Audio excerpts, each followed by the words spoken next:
На пересечении улиц Льва Толстого и 7 апреля расположен подземный переход, который должен был служить безопасным маршрутом для пешеходов. Но на деле он давно превратился в опасный участок, где ежедневно рискуют дети и мамы с колясками.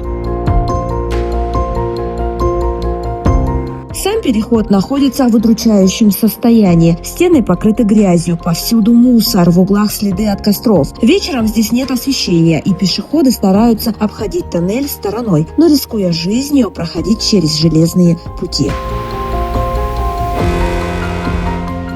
По инициативе депутата БГК Гульнас Халиловой состоялось выездное совещание. Депутат заявила, что возьмет часть расходов на себя, установит навес, приведет в порядок пандусы, чтобы переход стал доступным для всех. Ранее также по ее инициативе, благодаря мэрии столицы, здесь были установлены видеокамера и светофор.